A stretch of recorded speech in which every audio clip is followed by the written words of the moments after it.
Albert Einstein said, "Don't think about why you question, simply don't stop questioning."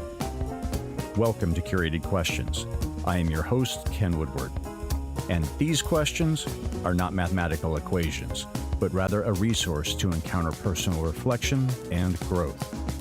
As Tupac Shakur stated, even the genius asks questions. Now, let's engage the questioning community. Greetings. Ken Woodward here. Welcome back to another episode of Curated Questions. Together, we engage inquisitive humans about how they use questions to navigate and make sense of our world. I am a fellow traveler and pilgrim on this journey, and I'm glad you are here. Today's conversation is a solo gig to reflect on 2024 and provide insights on the way forward. I will touch on each of the 19 episodes with a highlight and additional insight into the story behind the conversation. My hope is to give you a teaser if you haven't listened to the episode yet and take you on a quick journey through the last year. Since I host the show, and I get to pretty much make up my own rules as I go along, and having lived my life at the end of the alphabet with a last name of Woodward, I will review the guests in reverse alphabetical order as it mixes things up a little bit and offers a few serendipities. First up is sisters Shreya and Esha Venkat.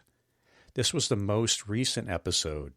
The sibling team are the founders of the nonprofit Nest for Us, and the epitome of making a positive impact through action and persistence.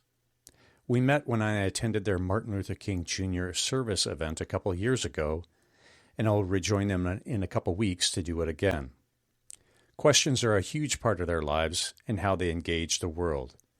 Shreya expanded on one of Esha's points with a powerful, well-balanced question and wanting to make a change, and that is, how can I take this forward in a way that works for me, that works for the community, and that benefits the greatest amount of people? Jimmy D. Smith is a retired government and senior executive service, or SES, which is kind of like the C-suite in industry. Jimmy's experience with mentorship, both as a mentor and mentee, has become my gold standard for how these relationships can be most beneficial. It has been a joy to point coworkers to this episode to get a vision of what is possible. I prefer avoiding conflict, but Jimmy pointed out you can't have forward motion without friction. And his question, how do you use friction strategically, is one I come back to when it's time for hard conversations. Sometime after the release of the episode, a friend who was moved by the conversation bumped into Jimmy at the airport and inspired a conversation in the real world. And that was pretty cool to hear about. I fell in love with Derek Sivers the first time I heard him on the Tim Ferriss podcast back in 2015.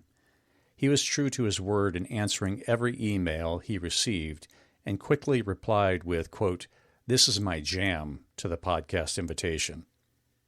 Derek's recording setup allows for looking directly into the camera during the conversation, making me feel far more seen across the miles between his New Zealand and my Maryland.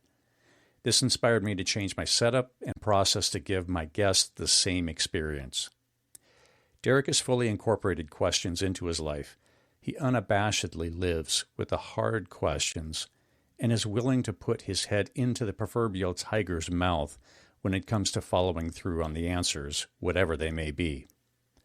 When he discovers he is afraid, he inquires, engages, and asks counter questions. When discussing the question, "What do I want more of?" he responded with the quote, "I like that," which of course, then I'd be tempted to make sure to ask the counter question of, "What do I need less of?" Or, "Why do I think I need more? Is more the solution? Is less the solution here?" Chaz Scott is a great listen for those looking to capitalize on the turning of the new year, if you are partial to marking milestones and seeking to pursue personal growth. I continue to be inspired to be responsible for my daily habits when I reflect on Chaz or see his work on social media. His book, Success Starts Within, Achieve Your Potential Through Radical Self-Care, is full of insightful questions. When we think of making changes in our lives, it's often about adding new things to the to-do list. But Chaz's question, what habit do I need to let go of so I can show up as my authentic self is a reminder that often stripping away is the right action to achieve our goals. Kwame Sarfo-Mensah heard the conversation with Bobby Morgan and was the first guest I didn't know to reach out to be on the podcast. Kwame's focus on identity resonated as I have encountered upheaval in many of my own identities that I've carried for decades and was up for learning how questions applied to identity in the classroom. I enjoyed rooting through difficult subject areas to explore what questions Kwame considers. One that bubbles up and helps me move through the world is, what is the origin of my preconceived notions about a particular group of people? In today's polarized world, this is a good one to end each day with. As for milestones, Kwame is my first guest to publish a book since our discussion. Learning to Relearn, Supporting Identity in a Culturally Affirming Classroom was published on November 15, 2024, and is available everywhere. The book is well-researched and offers insight into often overlooked areas we must give due attention. Bill Reed has an impressive resume, yet Bill intentionally uses questions to engage those he meets and makes a connection. Whether in the boardroom or meeting for coffee, he takes the throwaway question of, "How are you doing?" to carry all the heart that it can, and then really listen to the answer. Bill highlighted the end of life with the statement and question worth considering. One day, people will gather to celebrate your life. They'll either have a deep well to draw from, or they'll have to make stuff up. And what do you want them to say is the question. Joe Primo is the CEO of Grateful Living and accepted the podcast invitation on behalf of Brother David Stendelrost, the retired founder of the organization. Joe began the conversation with a dramatic story in his youth that influenced the rest of his career. He spent several years at Connecticut Hospice, helping and witnessing those encountering the transition of bodily death. Death is not a topic the Western world really handles well. Joe holds these experiences and at the same time encourages the practice of gratitude for the life we are currently living. Death has a way of clarifying what life is offering. Joe has witnessed that we tend to die the way that we live. The conversation is full of life-giving questions and encouragement such as, what can I celebrate today by seeing it as new rather than something mundane? David Pearl is one to stretch your imagination and have fun along the way. He is a performer, author, director, and public speaker, to name a few. But none of those really fit. I follow his passion project, Street Wisdom, and would have participated in the global worldwide wander if not for a work trip on a U.S. Navy ship. David plays with questions and even questions the questions in novel ways. His improv background prevents him from taking all the systems society has built as seriously as others make them out to be. David wins the prize for the shortest question being, "Really?" This single-word question would serve us well in the coming days. Bobby Morgan is a speaker and consultant who builds disruptive educators through culturally responsive teaching, social justice education, and restorative practices. I didn't have a category for the idea of restorative practices in relation to school, let alone greater society. Bobby challenges preconceived notions and systems we have built to produce factory workers, not flourishing humans. Before we started recording, Bobby had made a comment that I knew needed to be captured for the audience. Thankfully, it was easy to steer the discussion to include this remarkable sentence. Our inability to ask better questions of each other and build proximity is the reason why we went from larger porches and shorter fences to taller fences and smaller porches. Whew. Yeah, that one hits. Here's to building shorter fences and larger porches in the days to come. I invited EbonyJanice Moore because I love her work and I wanted a specific opportunity to honor Black women. EbonyJanice delivered big time, as was expected. A long list of Black women have helped me learn and unlearn in recent years. EbonyJanice's work, All the Black Girls Are Activists, a fourth-wave womanist pursuit of dreams as radical resistance, is a manifesto with a vision for a world where Black women can be soft. I challenge you to hit pause and sit with that concept. I mean, really meditate on it. Melissa Harris Perry states in her work, Sister Citizen, that the Black woman is the canary in the coal mine for what's happening in the greater culture. Therefore, if Black women can be soft, the world's ills will have been addressed, and everyone will benefit. This is an inspiring conversation, and I give you one of EbonyJanice's questions. What would it look like for Black women to get to live from that place, to create from that place, to imagine from that place, to build new ethic and curriculum and language, and push culture forward from that place? I found Amy Herman's book, Visual Intelligence, Sharpen Your Perception, Change Your Life, in an airport bookstore, and I loved her emphasis on questions. Amy uses her experiences from law and art history as a means to drive curiosity and improve problem solving. She asks, how can I ask the right questions to elicit information from this work of art to change how people look so they can in turn see better? These exercises have been done worldwide with healthcare workers, Navy SEALs, first responders, and businesses and government leaders. I so often think I see things clearly and comprehensively. After talking with Amy, I understand there's so much more to be gleaned from a work of art, an emergency situation, or even the human sitting across from me. Amy helped me to clean my glasses to see more clearly and become more curious about what I saw. Jenny Hegland reached out before I started the podcast relaunch to see when we could schedule our conversation. I recognize enough to know the discussion is going to be rich when talking to a listening poet. As the executive director of the Good Listening Project and co-founder of Unlimited Boundaries, she knows how to have an enriching time together. Jenny read a couple poems written through the Good Listening Project and provided the backstory, really digging into the core question of what is the story behind the poem that is central to caring for those for whom the poems are written. Having your words woven into a poem and returned back to you is quite the precious gift. I enjoy following Austin Graff's adventures on social media around the Washington, D.C. area and far-flung places worldwide with his family. Austin uses questions in every aspect of work and life, and his care for those considered other is especially acute. I believe that any place I visit wants promotion on my Instagram account to draw attention. However, Austin has learned to ask the owners of a shop or people of a place if that is their desire because of how the attention might change things in an undesired fashion. As a third culture kid, Austin travels asking questions like, what is the historical context of the place? What is the culture like now?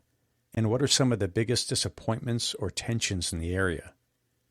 This inquiry is just as inquisitive in his relationships with his wife and daughter.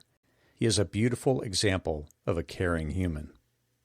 Poet Nikki Giovanni's yes meant everything to me.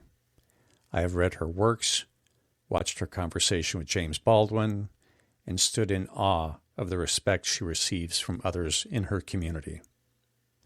This 81-year-old Black woman poet who helped lead the Black arts movement and fueled the Black Power movement, tenured professor, and recovering from pneumonia, said multiple times that she wanted to have this conversation.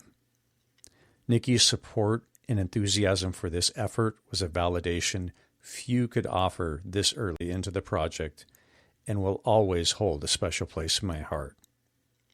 This enthusiasm later caught me off guard because during the recording, she said she doesn't ask questions, and her family and friends were teasing her about it. As a point of learning, I missed the opportunity for a desired follow-up question to get clarity. Now, the nature of the podcast format means that significant life events will happen to guests after we talk. Nikki and I were in conversation on July 5th, 2024, and she passed away 5 months later on December 9th. We spoke about this pending bodily transition, and she was not in fear. I re-listened to our episode while driving to Blacksburg, Virginia for her public viewing. It was a joy to hear her recount the love of her grandparents and her passion for space and the stars. As I turned off the highway, I was confronted with a view of a massive full moon sitting on the horizon, and I knew that she would have celebrated the sight. I asked Nikki's wife, Virginia Fowler, about Nikki's propensity to not ask questions. She laughed and she said that she just loved good conversation. I posted the entire unedited conversation to YouTube, since locking her smile on a hard drive would be a disservice to humanity. I will deeply miss you, Nikki, and I am certain that you have found your place among the stars. I had 2 conversations with Cal Fussman, and you only heard the second, because I neglected to hit the record button when we started the first time around. I was mortified. Cal has interviewed the movers and shakers over the last half-century, and this was my chance to interview that guy. There was some good stuff in the first interview I regret will only be in our memories, but Cal graciously made time for a round 2 for a completely different conversation. Cal advocates for researching your interview subject, developing all your questions, and then ripping them up in favor of letting your curiosity drive the conversation so you can be fully present. This method was successful in his conversations with Muhammad Ali and Mikhail Gorbachev, so there has to be something to it. You can hear more of Cal's technique on the Big Questions podcast, and I highly encourage his episode, The Great Farewell, honoring his dear friend and interview guru Larry King from January 26, 2021. Brian Fretwell, the founder of Finding Good, a company committed to transforming conversations, posted to social media his desire to conduct, quote, reverse interviews with podcast hosts. I immediately reached out since I wanted to have this kind of conversation on record, but I needed someone skilled at the craft and able to kind of step outside of the conversation to provide analysis. I regularly use his, quote, finding blueberries metaphor to shape my conversation with others and let what seems like a selfish curiosity drive the discussion instead of trying to, quote, fix the other person.